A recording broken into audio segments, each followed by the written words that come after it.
RBIയുടെ 2025 സാമ്പത്തിക വർഷത്തിലെ ആദ്യത്തെ ധനനയോഗ തീരുമാനങ്ങൾ ഇന്ന് രാവിലെ ഗവർണർ ശക്തികാന്ത ദാസ് അറിയിച്ചിരുന്നു. പ്രതീക്ഷിച്ചതുപോലെ തന്നെ റിപ്പോ നിരക്ക് 6.5%, സ്റ്റാൻസ് വിഡ്രോവൽ ഓഫ് അക്കോമഡേഷൻ തുടരുമെന്നാണ് അദ്ദേഹം പറഞ്ഞത്. എന്നാൽ ഇന്ത്യയുടെ വളർച്ചാ അനുമാനം 7% നിലനിർത്തുകയും ചെയ്തിരുന്നു. തുടർച്ചയായ 3 വർഷങ്ങളിൽ ഇന്ത്യക്ക് ഉയർന്ന വളർച്ച നിലനിർത്താനായി എന്നും അദ്ദേഹം കൂട്ടിച്ചേർത്തു. നടപ്പ് സാമ്പത്തിക വർഷത്തിൽ പണപ്പെരുപ്പ അനുമാനം കുറയ്ക്കുകയും ചെയ്തിട്ടുണ്ടായിരുന്നു. GDP വളർച്ചാ അനുമാനത്തിലും മാർജിനൽ വ്യതിയാനങ്ങൾ സെൻട്രൽ ബാങ്ക് വരുത്തിയിട്ടുണ്ട്. ഈ അനുമാനങ്ങളിലേക്ക് നോക്കിയാൽ GDP വളർച്ചാ അനുമാനം 2025 സാമ്പത്തിക വർഷത്തിൽ 7%, ആദ്യപാദം, രണ്ടാം പാദം, മൂന്നാം പാദം, നാലാം പാദം എന്നിങ്ങനെ യഥാക്രമം 7.1%, 6.9%, 7% ആയിരിക്കുമെന്നും അദ്ദേഹം കൂട്ടിച്ചേർത്തിരുന്നു. ഇനി CPI അനുമാനത്തിലേക്ക് വരുമ്പോൾ 2025 സാമ്പത്തിക വർഷത്തിൽ 4.5% ആയിരിക്കും പണപ്പെരുപ്പം എന്നാണ് അദ്ദേഹം സൂചിപ്പിച്ചിട്ടുണ്ടായിരുന്നത്. Q1, Q2, Q3, Q4 പാദങ്ങളിൽ യഥാക്രമം 4.9%, 3.8%, 4.6%, 4.5% എന്നിങ്ങനെയാണ് അനുമാനിച്ചിരിക്കുന്നത്. ഏതായാലും RBI തീരുമാനങ്ങളോട് ബാങ്കിംഗ് സ്പേസിലെ ഓഹരികൾ പൊതുവെ പോസിറ്റീവായാണ് പ്രതികരിച്ചത്. RBI ഗവർണറുടെ പ്രസ്താവനയിൽ ബാങ്കുകളുടെ മികച്ച ബാലൻസ് ഷീറ്റ് ആയിരിക്കുമെന്നാണ് അദ്ദേഹം സൂചിപ്പിച്ചത്. അടുത്ത ആഴ്ചയോടെ വിവിധ കമ്പനികൾ അവരുടെ ആനുവൽ ക്വാർട്ടർലി ഫലങ്ങൾ പ്രസിദ്ധീകരിക്കും. ബാങ്കിംഗ് സ്പേസിൽ നിരവധി നിക്ഷേപകരുടെ ശ്രദ്ധ ആകർഷിക്കുന്ന ഓഹരികളാണ് ICICI ബാങ്കും ആക്സിസ് ബാങ്കും. ഈ കമ്പനികളുടെ ഫൈനാൻഷ്യൽസിനെ കമ്പയർ ചെയ്ത് മോത്തിലാൽ ഓസ്വാൾ നടത്തിയ ഒരു സ്റ്റഡിയിലേക്ക് ഒന്ന് പോയി നോക്കാം. 2019 മുതലുള്ള കഴിഞ്ഞ 5 സാമ്പത്തിക വർഷങ്ങളിൽ 4ലും ICICI ബാങ്ക് ആക്സിസ് ബാങ്കിനേക്കാൾ മികച്ച പ്രകടനമാണ് കാഴ്ചവെച്ചത്. ICICI ബാങ്കിന്റെ മാർക്കറ്റ് ക്യാപിറ്റലൈസേഷൻ 2019 സാമ്പത്തിക വർഷം മുതൽ 2024 സാമ്പത്തിക വർഷം വരെയുള്ള കാലയളവിൽ 24% CAGR രേഖപ്പെടുത്തിയപ്പോൾ സമാന കാലയളവിൽ ആക്സിസ് ബാങ്കിന്റെ മാർക്കറ്റ് ക്യാപിറ്റലൈസേഷൻ എന്ന് പറയുന്നത് 10% CAGR മാത്രമായിരുന്നു രേഖപ്പെടുത്തിയിട്ടുണ്ടായിരുന്നത്. ഈ വളർച്ചയ്ക്ക് പിന്നിലെ പ്രധാന കാരണമായി ഏണിംഗ്സിലെ ശക്തമായ വളർച്ചയാണ് ബ്രോക്കറേജ് സൂചിപ്പിക്കുന്നത്. ICICI ബാങ്കിന്റെ ഏണിംഗ്സ് 65% CAGR രേഖപ്പെടുത്തിയപ്പോൾ ആക്സിസ് ബാങ്കിന്റെ ഏണിംഗ്സിൽ 39% വളർച്ച മാത്രമാണ് പ്പെടുത്താൻ സാധിച്ചത്.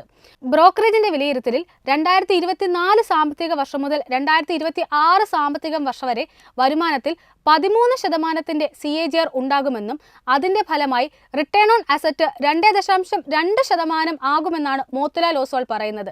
സമാനമായ കാലയളവിൽ ആക്സിസ് ബാങ്കിന് 1.7% ROA ആണ് ബ്രോക്കറേജ് കണക്കാക്കുന്നത്. ICICI ബാങ്ക് 2021 സാമ്പത്തിക വർഷം മുതൽ 2024 സാമ്പത്തിക വർഷം വരെയുള്ള ലോൺ വളർച്ച നോക്കുകയാണെങ്കിൽ ലോണിൽ ഏകദേശം 18% CAGR രേഖപ്പെടുത്തിയപ്പോൾ ആക്സിസ് ബാങ്കിന് സമാന കാലയളവിൽ 17% ലോൺ CAGR ആണ് രേഖപ്പെടുത്തിയിട്ടുണ്ടായിരുന്നത്. ആരോഗ്യകരമായ കാസ റീറ്റെയിൽ നിക്ഷേപങ്ങൾ കൊണ്ട് ICICI ബാങ്കിന്റെ ലയബിലിറ്റി പ്രൊഫൈൽ മെച്ചപ്പെട്ടതാണെന്ന് ബ്രോക്കറേജ് നിരീക്ഷിക്കുന്നു. ക്രെഡിറ്റ് ടു ഡിപ്പോസിറ്റ് അനുപാതത്തിലേക്ക് വരുമ്പോൾ ആക്സിസ് ബാങ്കിൻ്റേത് 93%, ICICI ബാങ്കിൻ്റേത് 85%. വിവിധ മാർജിൻസ് വിലയിരുത്തുമ്പോൾ ICICI ബാങ്കിന്റെ അറ്റ പലിശ മാർജിൻ അഥവാ NIM 4.4 മുതൽ 4.5% വരെയാണ്. അതേസമയം ആക്സിസ് ബാങ്കിൻ്റേത് കമ്പാരിറ്റീവ്ലി മെച്ചപ്പെട്ടതാണ്. 4% NIM രേഖപ്പെടുത്തിയിരിക്കുന്നത്. കഴിഞ്ഞ പാദത്തിൽ 2 കമ്പനികളുടെ മാർജിൻ പാദാടിസ്ഥാനത്തിൽ 10% ഇടിവാണ് രേഖപ്പെടുത്തിയിട്ടുണ്ടായിരുന്നത്. വായ്പാ ചെലവ് വർദ്ധിച്ചതാണ് ഈ ഇടിവിന് കാരണമെന്നും ബ്രോക്കറേജ് വിലയിരുത്തുന്നു. CD അനുപാതത്തിലെ കോൺസ്ട്രെയിൻസും റീറ്റെയിൽ ഡിപ്പോസിറ്റുകൾ നേടുന്നതിലെ വെല്ലുവിളികളും കാരണം കുറഞ്ഞ NIM ബേസ് ഉണ്ടായാലും ആക്സിസ് ബാങ്കിന്റെ മാർജിൻ പ്രൊഫൈൽ സമ്മർദ്ദത്തിലായിരിക്കുമെന്നാണ് ബ്രോക്കറേജ് വിലയിരുത്തുന്നത്.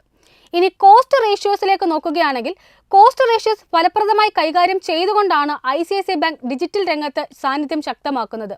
അതേസമയം ആക്സിസ് ബാങ്കിന്റെ കോസ്റ്റ് ടു ഇൻകം അനുപാതം ഏകദേശം 50% നിലനിൽക്കുന്നതുകൊണ്ട് ഓഹരിയുടെ റിട്ടേൺ ഓൺ അസറ്റിൽ സമ്മർദ്ദം തുടരുമെന്നാണ് പ്രതീക്ഷിക്കുന്നത്.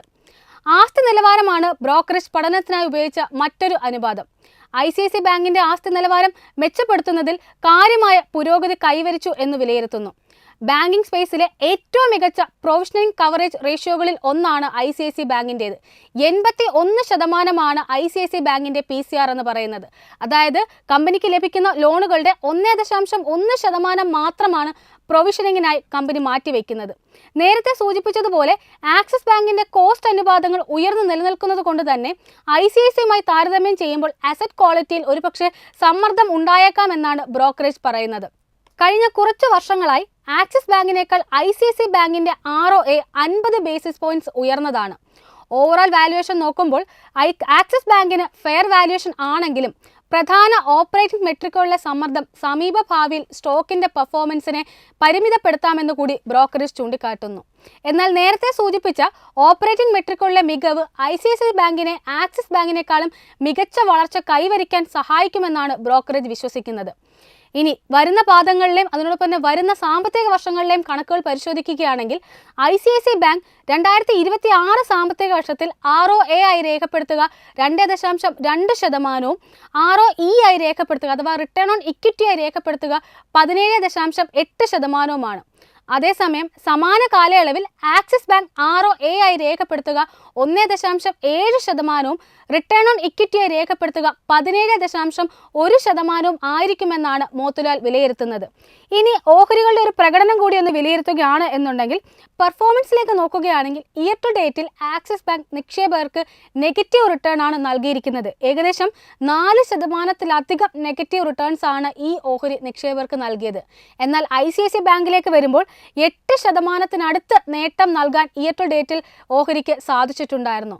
ഇനി 3 വർഷത്തെ കണക്കുകൾ പരിശോധിക്കുകയാണെങ്കിൽ ആക്സിസ് ബാങ്ക് 56%-ലധികം നേട്ടം നൽകിയപ്പോൾ ICICI ബാങ്ക് 90%-ന് അടുത്ത നേട്ടമാണ് നൽകിയിരിക്കുന്നത്. പൊതുവെ വിലയിരുത്തുകയാണ് എന്നുണ്ടെങ്കിൽ ആക്സിസ് ബാങ്കിനേക്കാളും കൂടുതൽ എല്ലാവരും പ്രിഫർ ചെയ്യുന്നത് പ്രധാനമായിട്ടും ICICI ബാങ്ക് ആണ് എന്ന് തന്നെയാണ് വിലയിരുത്തപ്പെടുന്നത്.